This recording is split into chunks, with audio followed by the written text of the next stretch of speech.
నమస్తే, welcome to RTV. నేను సచిన్. ఆంధ్రప్రదేశ్లో మరికొద్ది రోజుల్లో ఎన్నికలు జరగబోతున్నాయి. ఈ నేపథ్యంలో అంటే తెలంగాణ ఎన్నికల సమయంలో, తెలంగాణ అసెంబ్లీ ఎన్నికల సమయంలో ఏ పార్టీ ఎవరిని బరిలోకి దించబోతోంది అనేది అందరికన్నా ముందుగా, అందరికన్నా వేగంగా, అందరికన్నా ఖచ్చితత్వంతో మీ ముందుంచే ప్రయత్నం చేస్తుంది. ఆంధ్రప్రదేశ్ ఎన్నికల సమయంలో కూడా ఏ పార్టీ ఎవరిని బరిలోకి దించింది, లేకపోతే ఎవరిని బరిలోకి దించబోతోంది, అక్కడ ఈక్వేషన్స్ ఏంటి, ఎవరి వ్యూహాలేంటి, ఇవన్నీ కూడా మీ ముందుంచే ప్రయత్నం చేస్తుంది ఆర్టీవీ. ఒకసారి ఈరోజు మనం ఏ నియోజకవర్గం గురించి మాట్లాడుకోబోతున్నాం అనే అంశానికి సంబంధించి మాట్లాడుకుందాం. చాలా అంటే చాలా ఇంట్రెస్టింగ్ నియోజకవర్గం. ముఖ్యంగా గెలుపే తప్ప ఓటమి ఎరుగని పరిస్థితి టీడీపీది. అక్కడ 1983 నుంచి అనుకుంటే అర్థం చేసుకోవచ్చు. ఇక్కడ టీడీపీ బరిలోకి దించింది నారా చంద్రబాబు నాయుడిని. అవును, టీడీపీ నుంచి బరిలోకి దిగుతున్నారు నారా చంద్రబాబు నాయుడు, అలాగే వైసీపీ నుంచి బరిలోకి దిగుతున్నారు కేజే భరత్. సో ఒకసారి వీళ్ళ షార్ట్ ప్రొఫైల్స్ చూసే ప్రయత్నం చేద్దాం. ముందుగా టీడీపీ అధినేత Nara Chandrababu Naidu profile here it is. Telugu Desam party అధినేత, విద్యార్థి దశ నుంచి రాజకీయాల్లో ఉన్నారు. 1978లో 28 ఏళ్ల వయసులోనే కాంగ్రెస్ తరపున చంద్రగిరి ఎమ్మెల్యేగా పోటీ చేశారు, గెలుపొందారు నారా చంద్రబాబు నాయుడు. నెక్స్ట్ 1983లో కాంగ్రెస్ తరపున చంద్రగిరిలో పోటీ చేశారు, ఓడిపోయారు. అదే ఏడాది టీడీపీలో చేరారు నారా చంద్రబాబు నాయుడు. ఇక 1989లో తొలిసారి కుప్పం నుంచి పోటీ చేశారు, గెలుపొందారు. అప్పటి నుంచి ఇప్పటి వరకు కూడా ఆయన ఓడిపోలేదు. ఇక వైసీపీ నుంచి భరత్ ప్రొఫైల్ చూద్దాం. బీసీ వన్యకుల క్షత్రియ సామాజిక వర్గానికి చెందిన నేత కేజే భరత్ ప్రస్తుతం ఎమ్మెల్సీగా ఉన్నారు.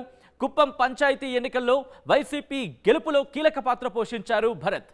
మాజీ ఐఏఎస్ చంద్రమౌళి కుమారుడు భరత్ 2019లో చంద్రమౌళి ఇక్కడ నుంచి పోటీ చేశారు. చిత్తూరు పార్లమెంటు స్థానానికి సంబంధించి మాట్లాడుకున్నారు. అంటే కుప్పం నియోజకవర్గం గురించి మాట్లాడుకున్నప్పుడు ఒకసారి కుప్పం నియోజకవర్గం షార్ట్ ప్రొఫైల్ చూస్తే చిత్తూరు పార్లమెంటు స్థానంలో భాగం ఇది. 1983 నుంచి ఇక్కడ టీడీపీ ఓటమే అనేది ఇక్కడ టీడీపీకి లేదని చెప్పుకోవాలి. కుప్పం, గూడుపల్లె, శాంతిపురం, రామకుప్పం మండలాలు దీంట్లో ఉన్నాయి. సో ఈ నేపథ్యంలో ఇక్కడ 1983 నుంచి కూడా ఓటమే లేకుండా ప్రయాణం చేస్తోంది టీడీపీ.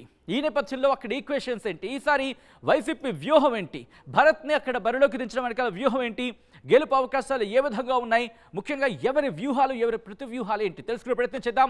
మా ప్రతినిధి లోకేష్ మరిన్ని వివరాలు అందిస్తారు. లోకేష్, ముఖ్యంగా కుప్పానికి సంబంధించి మాట్లాడుకుంటే దాదాపు ఇఫ్ ఐఎమ్ నాట్ రాంగ్ 40 ఏళ్ల పాటు సుదీర్ఘంగా అక్కడ ఓటమి అనేది లేదని చెప్పుకోవాలి టీడీపీకి.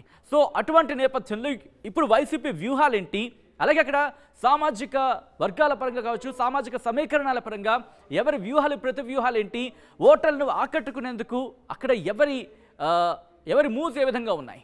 సచిన్, మీరు అన్నట్టుగా దాదాపు 35 ఏళ్ల పాటు 7 దఫాలు ఇక్కడ పూర్తిగా ఓటమి ఎరుగునటువంటి నాయకుడుగా మాజీ ముఖ్యమంత్రి చంద్రబాబు నాయుడు ఇక్కడ గెలుపొందినటువంటి పరిస్థితి ఉంది. మీరు అన్నట్టుగా 1978వ సంవత్సరంలో రాజకీయాల్లోకి అడుగుపెట్టి అనంతరం సుదీర్ఘమైనటువంటి రాజకీయాలు చూసినటువంటి వ్యక్తిగా ఇక్కడ పేరుంది. 1989వ సంవత్సరంలో అంటే 1983లో ఇటు చంద్రగిరిలో పోటీ చేసి ఓటమి అనంతరం 1989వ సంవత్సరంలో ఇక్కడ అడుగుపెట్టినటువంటి చంద్రబాబుని 7 దఫాలు కుప్పం నియోజకవర్గ ప్రజలైతే మాత్రం నెత్తిన పెట్టుకొని గెలిపించారని చెప్పొచ్చు. అయితే ఒక్కసారి ఈక్వేషన్స్ మాత్రం చూసుకుంటే అయితే 2014 సంవత్సరం నుంచి కూడా చంద్రబాబుని ఓడగొట్టడానికి ఇటు కాంగ్రెస్ కావచ్చు, అనంతరం 2019లో ఫార్మేషన్ అయినటువంటి వైసీపీ గవర్నమెంట్ కావచ్చు, చాలా వ్యూహాత్మకమైనటువంటి పన్నాగాలు ఎన్నో పడినప్పటికీ కూడా మెజారిటీ తగ్గించగలిగాయి, కానీ ఓటమైతే మాత్రము చేయలేకపోయినటువంటి పరిస్థితి. 2014లో అప్పట్లో చంద్రమౌళి ఏదైతే మాజీ రిటైర్డ్ ఐఏఎస్ గా ఉన్నటువంటి చంద్రమౌళిని కాంగ్రెస్ తరపు నుంచి కూడా పోటీలో నిలబెట్టినప్పటికీ కూడా ఆయన కేవలం 30% పైగా మాత్రమే ఓటు బ్యాంక్ ని ఇక్కడ కొనగలిగినాడు. దాదాపు 58% వరకు కూడా చంద్రబాబుకి వశమైనటువంటి పరిస్థితి. అనంతరం తన తనయుడు అంటే ఆయన మృతి తర్వాత తన తనయుడు కేఆర్జే భరత్ ఇక్కడ నియోజకవర్గ ఇన్ఛార్జ్ బాధ్యతగా తీసుకోవడం, అనంతరం వైఎస్ఆర్సీపీ గవర్నమెంట్ లోకి వచ్చిన తర్వాత అతనికి నామినేటెడ్ ఎమ్మెల్సీగా కూడా పదవి ఇవ్వడంతో పాటు ఆయనే కుప్పం అభ్యర్థిగా ప్రకటించినటువంటి పరిస్థితి ఉంది. టీడీపీ అయితే మాత్రం కుప్పంలో చంద్రబాబును ఢీకొట్టేటువంటి వ్యక్తి రాడు, పొట్టపోడు అనేటువంటి వ్యూహాత్మకమైనటువంటి కథనంతో టీడీపీ అయితే మాత్రం అంతే ధైర్యంగా ఉంది. ఇందులో భాగంగానే ఇవాళ ప్రస్తుతం నేను కుప్పంలోనే ఉన్నాను. ప్రస్తుతం my life from Kuppam on words అని చెప్పొచ్చు. ఎందుకంటే చంద్రబాబు యొక్క పర్యటన నిన్నటించి ఇక్కడ ప్రారంభమైనటువంటి పరిస్థితి. నేను ఉదయం నుంచి కూడా ఇటు మహిళలతో ముఖాముఖి భేటీ కావచ్చు, ఇంటింటి ప్రచారం కావచ్చు, ఇక్కడ లోకల్ లీడర్స్ తో భేటీ కావచ్చు, ప్రతి ఒక్కటి కూడా చంద్రబాబు ఇక్కడ బిజీగా ఉండేటువంటి పరిస్థితి. అయితే ఇక్కడ ఇంకొక కోణంలో ఆలోచించాల్సిన పరిస్థితి. ఎందుకంటే 1989వ సంవత్సరంలో మొదటిసారిగా కుప్పం నియోజకవర్గం నుంచి ఎమ్మెల్యేగా పోటీ చేసేటువంటి చంద్రబాబు ఏదైతే నామినేషన్ వేసిన తరువాత ఒక్కసారి ప్రచారానికి వచ్చినటువంటి నేపథ్యం ఉంది. కానీ అనంతరం ఆయన సీఎం అయిన తర్వాత కావచ్చు, ప్రతిపక్ష నేతగా ఉన్నప్పుడు కూడా కావచ్చు, కుప్పంలో నామినేషన్ వేసిన తర్వాత ఏనాడు కూడా ఇంటింటి ప్రచారం చేయనటువంటి పరిస్థితి. అయితే ఇవాళ కొత్తగా అంటే 1,00,000 ఓట్లే లక్ష్యంగా ఏదైతే టీడీపీ క్యాడర్ అంతా కూడా ఇదే బ్యానర్స్ కావచ్చు లేదా స్లోగన్స్ కావచ్చు చెప్తున్నటువంటి పరిస్థితి. ఖచ్చితంగా కుప్పం వై నాట్ 175 అజెండాతో వైసీపీ ఉంటే, టీడీపీ అయితే మాత్రం కుప్పంలో ఎందుకు 1,00,000 మెజారిటీ రాకూడదు అనేటువంటి అజెండాతో కొనసాగుతున్నటువంటి పరిస్థితి. సో ఇన్ని ఏళ్ల తర్వాత 35 ఏళ్ల తర్వాత చంద్రబాబు ఇంటింటి ప్రచారం అనేది ఇక్కడ నిజంగానే హాట్ టాపిక్ గా మారిందని చెప్పొచ్చు. ఇటు అధికార పార్టీ నేతలైతే మాత్రం చంద్రబాబు మేము చేసినటువంటి అభివృద్ధికి భయపడి ఇంటింటి ప్రచారం చేపడుతున్నట్టున్నారు. అయితే టీడీపీ అయితే మాత్రం ఇంకా మెజారిటీ పెంచుకోవడానికి చంద్రబాబు ఇక్కడికి వచ్చారని చెప్పారు. అయితే మొత్తం మీద కుప్పంలో ఏం జరగబోతుంది, 1,00,000 ఓట్ల మెజారిటీ రాబోతుందా లేదా మెజారిటీ తగ్గబోతుందా అనేది మాత్రం వేచి చూడాల్సినటువంటి పరిస్థితి. Sachin. Right Lokesh, thanks for update. So మొత్తంగా అయితే మాత్రం కుప్పం నియోజకవర్గానికి సంబంధించి మాత్రం ఆ ఉత్కంఠ కొనసాగుతుంది. ఎందుకంటే దాదాపు 40 ఏళ్ల పాటు ఓటమి లేదని చెప్పుకోవాలి టీడీపీకి అక్కడ. అటువంటి నేపథ్యంలో ఈసారి వైసీపీ మాత్రం వ్యూహాలతో ముందుకు వెళుతోంది.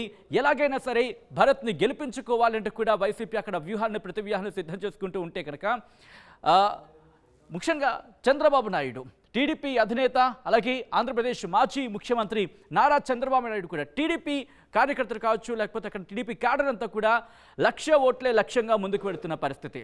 సో ఏం జరగబోతోంది? 1,00,000 ఓట్లే లక్ష్యమా, లేకపోతే భరత్ విజయఢంకా మోగిస్తారా? అక్కడ ఏం జరగబోతుంది? చరిత్ర తిరగ రాస్తారా? ఏం జరగబోతుందనే ఒక ఉత్కంఠ మాత్రం కొనసాగుతోంది. సో చూద్దాం జూన్ 4న ఫలితాలతో.